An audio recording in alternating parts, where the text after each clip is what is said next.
Cool. Hey, how's it going? I am Nik Petersen. I just got second place in the World Championship qualifier here in Alaska. Not a whole lot of people in a lot of cases, but for us this was a decent turnout at 31 people, 5 rounds, and I played Infernobles. The thing I like the most about this deck before I get started is that many decks are very linear. This deck is anything but linear. You can go through a lot of different interactions, and there's always more than 2 or 3 ways to get to anything. So we're going to start with the list. Saying it right now, this list isn't exactly spicy. I'd say that this is about as consistent as I feel I could do.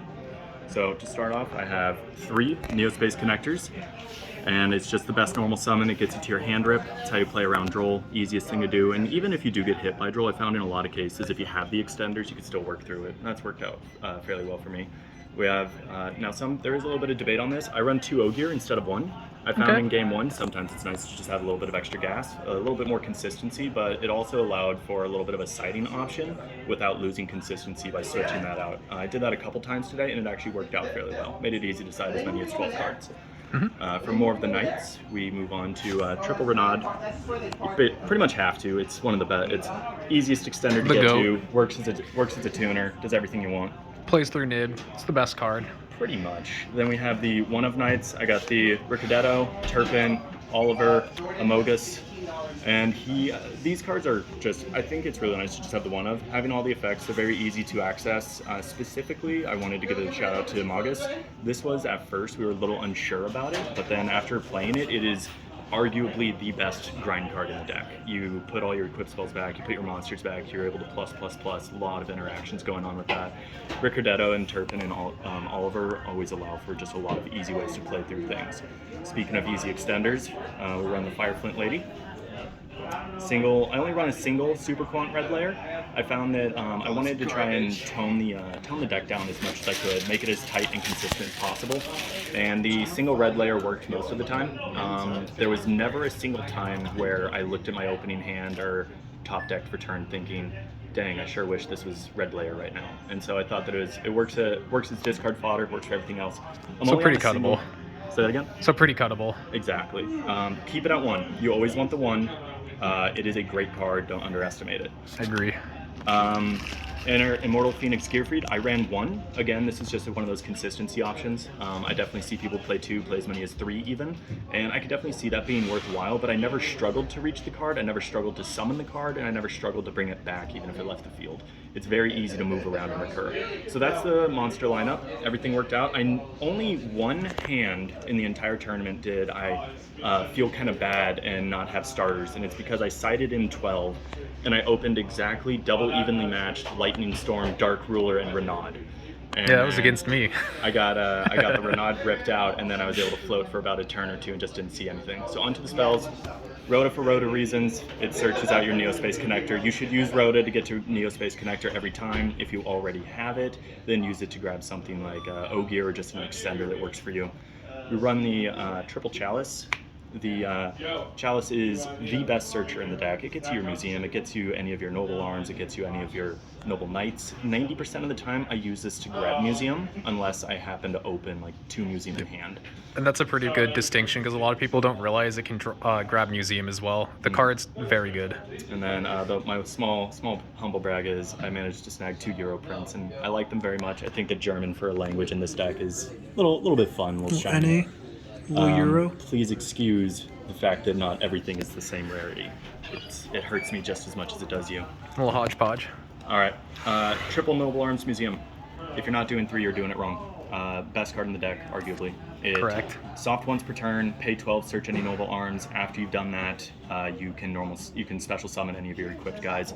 Best extender, easy to see 2 of it all the time, easy to search. You have to have 3. We're going to get to the Noble Arms now. Durandal, easy searcher, and then just for different names. So there's a little bit of a debate between Living Fossil, yes or no, and I just found that I wanted to keep it as tight as possible. So I'm not on Living Fossil. I have single Joyeuse, single DDR, single Almache, and of course the best equip. Phoenix Blade is what lets you extend through everything. Grind game is insane. You never struggle to have your gear free to equip or anything else. Use it with Angelica. Everything else is amazing. These two have funny interactions. Yes, they do. DDR, I had a game where I did double DDR plus triple tack rip 3, and person scooped immediately, and it was beautiful. I felt very good about that. Feeling like the smoke grenade days. So that's the equip line, and I actually, sometimes when you're using your Isolde line to bury 4, if you have to bring on Ogier or something else, you want to have exactly this many names. No more. You could have more, but you definitely don't want less than this. Having the 5 separate names works out really well. I never had a moment where I opened exactly 2 of these 1-ofs and then needed to do the bury 4. Yep, exactly. It maths out pretty well. Pretty much never opening 2 of those equip spells. So that worked out pretty well. So that's actually the majority of the deck. That's the core for everything. So this next bit, this is just the what I was running for tech. Now these are all flex spots, and you set this up based on wherever you are. I was running Droll. Honestly, it was bad. I resolved Droll all of twice, and I didn't really see anything with it.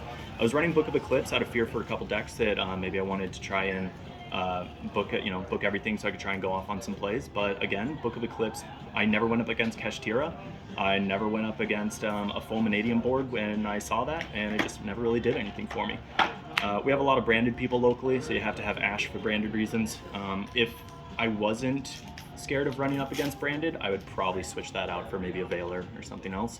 And then Imperm is just, it's really nice in most cases. Blazer on tax, can't be ripped by connector. Yeah. Very good card. These are all, of course, when you're running 12 utility cards, these are all flex spots. Do what you will for where you are. So we're going to move on over to the extra deck. Now the extra deck, I wanted to do something that would allow me to have a better grind game as opposed to crazy extensions. So on double Isolde, double Angelica, and double Roland.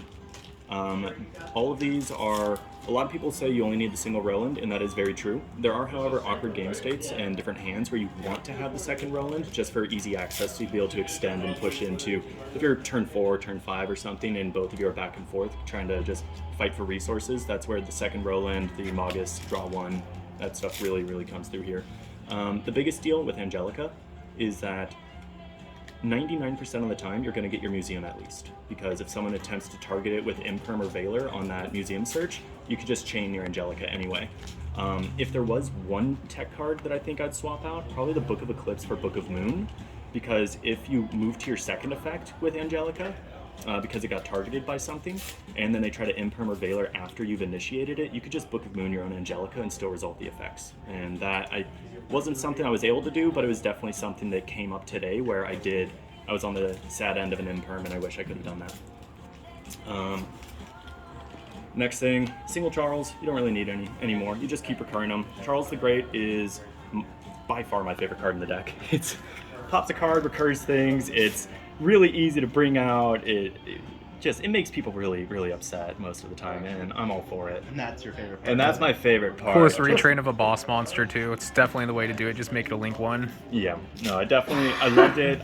There were next to no times where I struggled to bring out the second one unless I was playing into a bunch of negates. I had a specific game that I had like 4 interruptions thrown at me, but simply because I had 1 extra extender, I still got to the double Charles. And then the person saw double Charles, I popped something on their field and they scooped. And it was nice and easy, and you don't have to stress it. The next thing, I'm gonna actually switch it up a tiny bit here. So I have the Appaloosa and Baron de Fleur. I like the Oppo because if you see any extenders, you're gonna have a few moments where you have like an awkward Isolde or awkward Dempsey, and you have everything else. If you can bring out Appaloosa before you warrior lock yourself, or sometimes you don't even need to warrior lock yourself, it's an easy 3-mat Oppo, and it just really adds to the end board. Baron especially is really fun because if you have Gearfried and then you are forced to use your Gearfried effect to protect yourself, if you have any level 1, drop that on, make a Baron, and then you kept your negate and you just keep on going, and you can even swap out your Baron to put your Gearfried back on the field if it uses its Omni Negate on your opponent's turn. So there's all kinds of really fun interactions there. The cheese that I kind of have in the event that I get slammed by Nib or just like negated to all hell is we're running the Baguska and the Ferocious Flame Swordsman.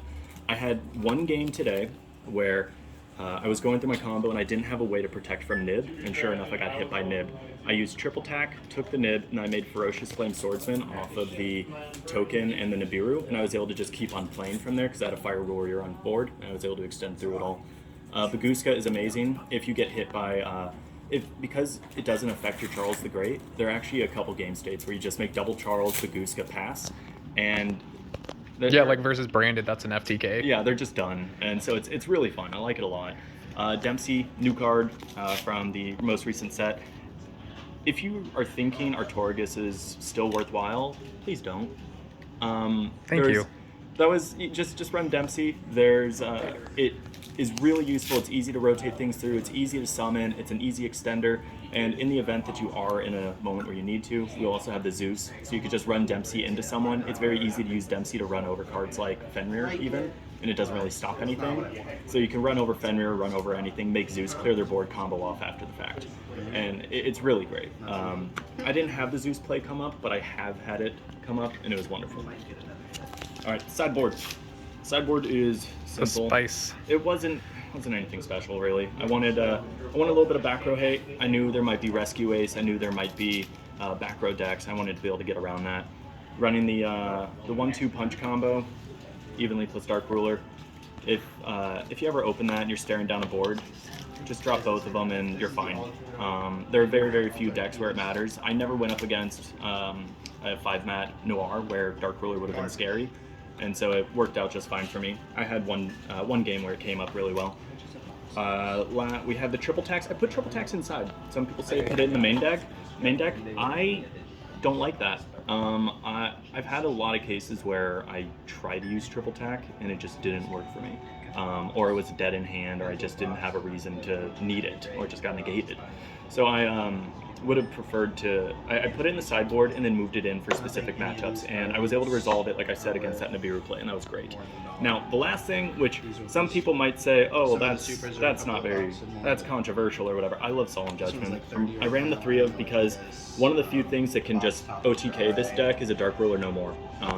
I never saw the Solemn today, but I've used it numerous times in the past where I do see it, and nobody really expects the Solemn Judgment on game 2, it feels like. You win game 1 or you side into going first, and suddenly they try and hit you with something and, oh, Solemn, you're done. I had a game I sacked a person once. It was a mirror match. They dropped the Angelica thinking, oh, he's got an Imperm and I'm going to be able to play around it. I just Solemned the Angelica and they scooped instantly. Also against you. Yeah, it was also me.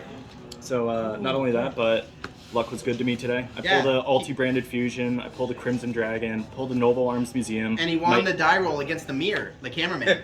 Yeah. That was the easiest win of my life. Yeah, he knocks me out of contention for getting my invite. Easy game. I also raffle win a box, got me a what is it, from the Deep Legendary Duelist, which had a droplet in it. Entry packs had a Rev Synchron. It was a great day. I got my box, I got my mat, and now he's going to Disneyland. That was great. I'm gonna go to Disneyland, everybody. Yeah, it's the fairest, close enough. But that's the deck. Final notes would just say, adjust the 12 cards based on what works for you. You play around Droll really easily. The only card that is kind of scary is D-Shifter, but I never came up against it. And I think as long as I don't know, I'm gonna cut Droll. I'm gonna switch the Eclipses for Book of Moons, and I think that was about right. Okay. Any shout-outs? Shout-outs would definitely be Reaper Wiz or Devin, cameraman, because he taught me this deck about 2 weeks ago. I took a big break from Yu-Gi-Oh!, came back, and got second place, beating him in the process. So that helps. Yeah, somebody opens connector plus double imperm, they just win. Sometimes it works out that way. But everyone else, shout-outs to buddy Steven and Tyler. They lent me a couple cards today. Shout-outs to Maury and Robin. They helped me put this all together. And it's kind of nice to have one good, consistent deck that is currently pretty inexpensive. So if you want a really strong deck that isn't going to break your bank, this is a really good option. 100%. All right, thanks for the deck profile, and congratulations on getting second, and hopefully see you at Nats. Lol.